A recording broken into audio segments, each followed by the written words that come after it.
안녕하세요. 말씀 묵상의 이광재 목사입니다. 저희는 어제 예수님의 사역을 같이 보았습니다. 예수님의 3대 사역 기억나십니까? 회당에서 가르치시고 또 천국 복음을 전파하시고 또 많은 환자들, 또 아픈 자들, 연약한 자들을 치유하시고 회복하시는 사역, 그 사역을 저희들이 어저께 확인하였습니다. 또 예수님께서는 그런 사역을 감당할 때 항상 그 마음속에는 늘 무리를 불쌍히 여기는 마음을 가지고 사역을 하셨죠. 참된 목자로서 목자의 심정을 가지고 사역을 감당했습니다. 오늘은 이제 예수님의 그러한 사역들을 이제 이어받아서 제자들이 본격적으로 훈련받고 나서 파송되는 장면을 저희들이 보게 됩니다. 오늘 드디어 12제자의 이름이 나오는데요. 오늘 그 이름과 함께 오늘 제자들이 어떻게 복음을 전파했는지 같이 나누는 시간을 갖도록 하겠습니다. 제가 기도하고 시작하겠습니다. 하나님 아버지 감사합니다. 저희들 늘 하나님의 말씀 가운데 또 하나님의 은혜 가운데 하나님이 공급해 주시는 능력과 힘이 아니면 살 수 없기에 오늘도 말씀 앞에 저희들이 무릎을 꿇었습니다. 하나님 저희들을 인도하여 주시고 오직 하나님의 말씀 안에서 성령님의 조명하심을 따라서 바르게 이해하고 또 그 말씀의 능력 붙들고 오늘 하루도 살아갈 수 있도록 인도하여 주시옵소서. 감사드리며 예수님의 이름으로 기도드립니다. 아멘. 제가 마태복음 10장 1절에서 15절 말씀을 봉독해 드리도록 하겠습니다. 예수께서 그의 제자를 부르사 더러운 귀신을 쫓아내며 모든 병과 모든 약한 것을 고치시는 권능을 주시니라. 12사도의 이름은 이러하니 베드로라 하는 시몬을 비롯하여 그의 형제 안드레와 세베대의 아들 야고보와 그의 형제 요한, 빌립과 바돌로메, 도마와 세리 마태, 알페의 아들 야고보와 다데오, 가나나인 시몬 및 가룟 유다 곧 예수를 판 자라. 예수께서 이 12를 내보내시며 명하여 이르시되 이방인의 길로도 가지 말고 사마리아인의 고을에도 들어가지 말고 오히려 이스라엘 집에 잃어버린 양에게로 가라. 가면서 전파하여 말하되 천국이 가까이 왔다 하고 병든 자를 고치며 죽은 자를 살리며 나병 환자를 깨끗하게 하며 귀신을 쫓아내되 너희가 거저받았으니 거저주라. 너희 전대에 금이나 은이나 동을 가지지 말고 여행을 위하여 배낭이나 두벌 옷이나 신이나 지팡이를 가지지 말라. 이는 일꾼이 자기의 먹을 것 받을 것이 마땅함이라. 어떤 성이나 마을에 들어가든지 그 중에 합당한 자를 찾아내어 너희가 떠나기까지 거기서 머물라. 또 그 집에 들어가면서 평안하기를 빌라. 그 집이 이에 합당하면 너희 빈 평안이 거기 임할 것이요 만일 합당하지 아니하면 그 평안이 너희에게 돌아올 것임이니라. 누구든지 너희를 영접하지도 아니하고 너희 말을 듣지도 아니하거든 그 집이나 성에서 나가 너희 발의 먼지를 떨어버리라. 내가 진실로 너희에게 이르노니 심판날에 소돔과 고모라의 땅이 그 성보다 견디기 쉬우리라. 아멘. 오늘 본문을 보면요, 저희들이 크게 세 파트로 나눌 수 있을 것 같습니다. 1절에서 4절까지는 12제자를 세우시는 장면이고요. 5절부터 이제 15절까지는 가까운 이스라엘 유대의 배경을 가지고 있는 그 유대 땅을 복음을 전파하는 장면이 나오고요. 이제 16절부터 23절까지는 먼 이방 나라까지 하나님의 복음을 전파하도록 파송되는 장면이 나옵니다. 오늘 1절에서 4절에 보니까요, 예수님께서 제자들에게 예수님이 가셨던 그 권세, 그 능력을 그대로 허락해 주신 것을 볼 수 있습니다. 더러운 귀신을 쫓아내며 모든 병과 모든 약한 것을 고치는 권능을 주셨다라는 것이죠. 이제 예수님께서는 그 잃어버린 양, 목자 없어 잃어버린 양, 많은 어려움과 힘든 가운데 고통받고 있는 하나님의 백성들을 구원하시기 위해서 제자들에게 권능을 주시고 지금까지 교육한 것들을 잘 또 세워주셔서 파송하는 장면을 보게 되는 것이죠.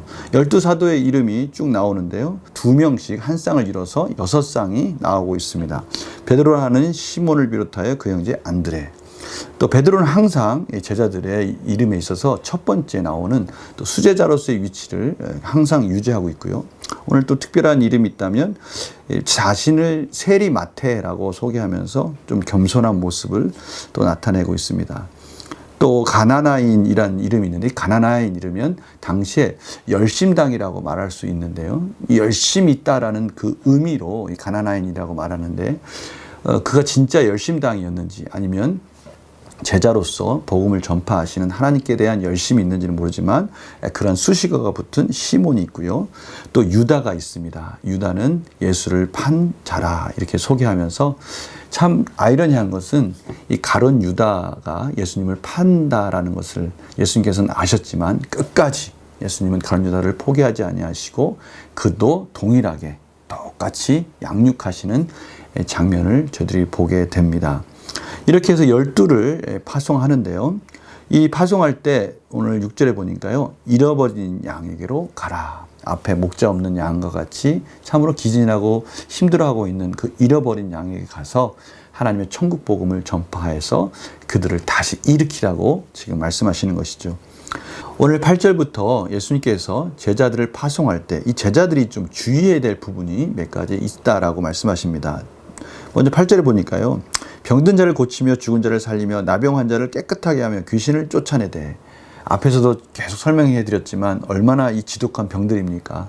나병 환자는 사회적으로 종교적으로 또 가족과 또 성 외, 성 밖에서 참으로 살아있으나 죽은 자와 같은 그러한 삶을 사는 자들입니다. 그들을 깨끗하게 하고 또 귀신을 쫓아내되 영혼이 붙들려 있어서 사람 구실을 제대로 하지 못하는 그런 영혼에게 질질 끌려다니는 그런 노예와 같은 그런 시절을 보내는 자들을 깨끗하게 치유해주는 권능을 허락해 주신 것이죠. 그러나 주의할 게 뭡니까? 너희가 거저받았으니 거저주라. 이러한 말씀을 통해서 당시의 거짓 선지자들이 뭔가 물질적인 대가를 받고 그런 일들을 행했다는 것을 알 수가 있고요. 예수님은 이 하나님의 복음을 거저받았으니 이것을 가지고 물질적인 욕심을 내면 안 된다라고 분명하게 가르쳐주고 계십니다. 또한 예수님께서 9절 10절을 통해서 하나님의 복음을 전하는 이 제자들에게 마땅히 필요한 것들을 다 공급해 주시겠다라고 말씀하십니다. 너희 전대에 금이나 은이나 동을 가지지 말고 여행을 위하여 배낭이나 두벌옷이나 신이나 지팡이를 가지지 말라. 저희들이 생각할 때는 파송당할 때, 선교지에 갈 때, 또 복음을 전할 때 뭔가 필요한 것들이 많이 있을 것 같은데 그런 것들 다 가지지 말라라고 말씀하시는데요. 이유가 있습니다. 오늘 말씀 가운데 이 부분을 강조하시는데요. 일꾼이 자기의 먹을 것 받는 것이 마땅함이니라. 하나님께서 하나님의 복음 사역을 감당하는 그 일꾼들에 대해서 책임지시겠다라고 말씀하시고요. 또 그러한 자들을 대접하고 또 그런 자들에게 공급해 주는 것이 마땅하다라고 지금 말씀하시는 것이죠. 어떤 상이나 마을에 들어가든지 그 중에 합당한 자를 찾아내요. 하나님의 복음을 전하기에 합당한 자를 찾아내서 떠나기까지 거기서 머물라. 이제 숙식까지 다 제공받는 것입니다. 하나님께서 그 모든 것들을 섭리 가운데 인도해 주시겠다라고 말씀해 주고 계십니다. 그리고 그 집에 들어가서 평안하기를 빌라라고 말씀하시고요. 그 평안하기를 빌을 때 그 평안을 받기에 합당한 집이라면 그 평안을 받을 것이요.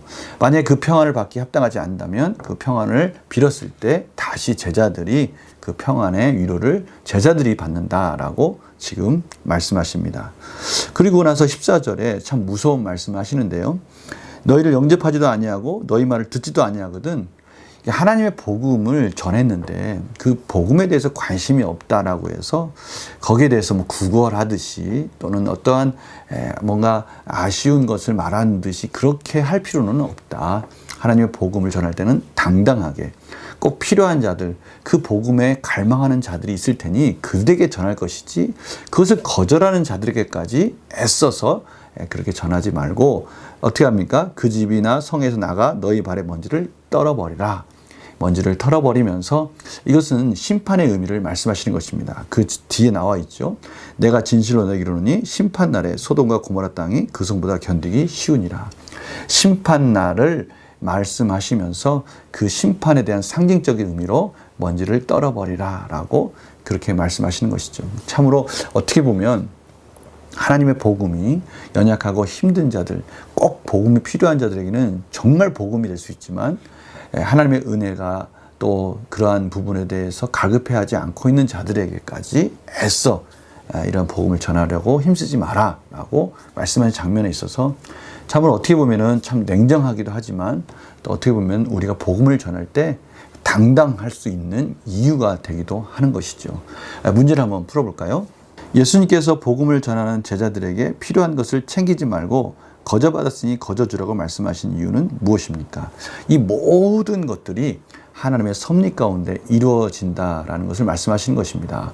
복음을 전하는 자로 세움을 받는 것도 하나님의 은혜이고, 또 그 세움을 받아서 훈련받고 이제 파송받는 것도 하나님의 은혜이고, 그 파송받을 때 권능을 허락해 주셔서 이제 치유의 능력을 허락받은 것도 하나님의 은혜이고, 이 모든 것들이 다 하나님의 은혜입니다.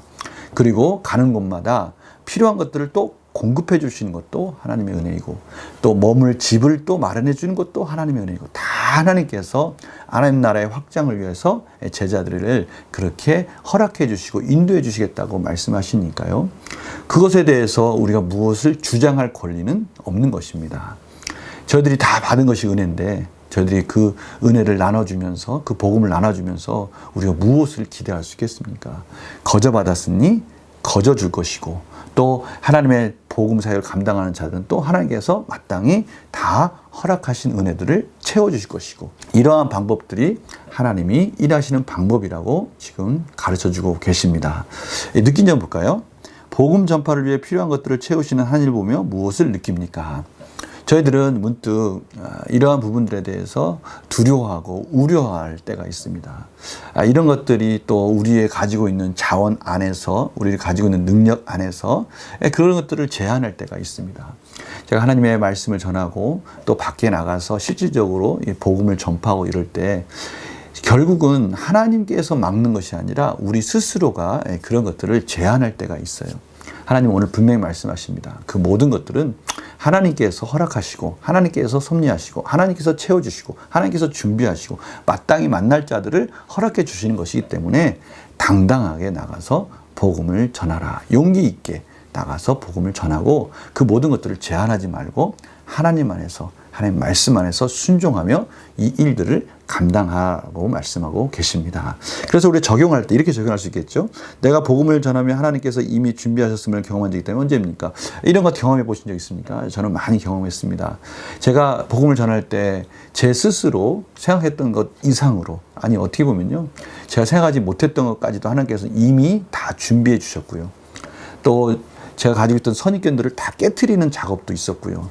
또 부족하고 연약한 제 자신을 알기 때문에 하나님은 또 거기에 맞는, 너무 무리한 것을 푸시하지 않으시고 때마다 조금씩 성장시키시면서 하나님의 복음을 전한 것들을 저는 경험하게 됩니다. 지금 제가 말씀 사역을 하는 이 모든 것들도 하나님께서 훈련시켜주고 계시다는 것을 저는 깨달을 때가 있어요. 아직도 부족합니다. 아직도 부족하지만 심지어 이런 과정까지도 하나님께서 예비하시고 섭리 가운데 인도해 주신다는 것을 알기에 부족함에도 불구하고 최선을 다해서 용기 있게 지금 전하고 있습니다. 그래서요, 내 계획이 아닌 주님의 힘으로 복음을 전하기 위해 무엇을 결단하겠습니까? 내 계획이 아닌 주님의 힘으로. 저는 그래서 늘 이런 기도를 합니다. 하나님, 제가 하나님의 사역을 감당할 때, 하나님의 복음을 전할 때 정말 하나님이 이끌어 주시는 것을 따라가게 해 주십시오. 제가 섣불리 무엇을 판단하거나 섣불리 무엇에 대해서 결정하는 것이 아니라 하나님 원하시는, 하나님이 보여주시는 구름 기둥과 불 기둥이 앞서 인도해 주셨을 때 그것을 한 걸음 한 걸음 쫓아갔던 이스라엘 백성들처럼 제가 그렇게 하나님의 복음을 전하고 그렇게 사역하기를 원합니다. 이런 기도를 합니다. 우리 성도님들은 어떻습니까? 하나님의 나라를 위해서 각자의 자리에서, 각자의 직장이나 사업이나 가정이나 우리의 각 처소들에서 하나님의 나라를 위해서 지금 열심히 달려가고 계십니까? 그것이 하나님이 저들에게 허락하신, 섭리 가운데 허락하신 우리의 복음을 전하는 그 선교지입니다. 그곳에서 하나님의 은혜를 구하시기 바랍니다. 꼭 필요한 은혜. 하나님 나라를 세워가기 위해서 지혜가 필요하다면 지혜, 물질이 필요하다면 물질, 또 하나님의 은혜가 필요하다면 어떤 은혜일지라도 하나님의 나라를 위해서 간절히 간구할 때 오늘 제자들에게 권능을 주셔서 또 가는 곳마다 마땅히 모든 것들을 채우셨듯이 저희들을 채워주심으로 하나님 나라를 저희들을 통해서 확장시켜 나가는 것들을 저희들이 경험하였으면 합니다. 제가 기도하고 마치겠습니다. 하나님 감사합니다. 오늘도 제자들을 파송하는 장면을 통해서 정말 각자의 일터에서 각자의 성향과 각자의 여러 가지 배경을 가지고 있는 제자들을 예수님께서 조화롭게 훈련시키고 오늘 파송하는 장면을 봅니다. 또 파송하는 것까지도 하나님의 권능과 함께 가는 곳에 하나님의 섭리와 채워주심을 하나님께서 허락해 주신다고 말씀하십니다. 저희들은 그저 하나님의 말씀에 순종하면 하나님께서 인도해 주신다는 것을 믿고 오늘 하루도 당당하게 하나님 나라를 바라보며 살아가는 복된 하루가 되게 하여 주시옵소서.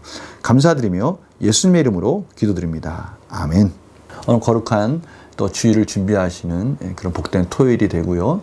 이번 주 주일 말씀은 기도에 대해서 같이 나누었으면 합니다. 기도하는 방법에 대해서 할 텐데요. 주기도문을 통해서 2주에 걸쳐서 같이 나눴으면 합니다. 기도를 할 때 하나님께 영광을 돌리는, 하나님께 포커스를 맞추면서 기도하는 그런 기도의 방법. 또 이제 그 주기도문의 또 후반부에 가면 우리의 소원을 간구하는 그런 기도의 내용들. 이러한 두 주에 걸쳐서 이렇게 나눠서 같이 나누고자 하니까요. 주일 아침에 같이 만나고요. 말씀 묵상은 월요일 날 뵙겠습니다. 안녕히 계세요.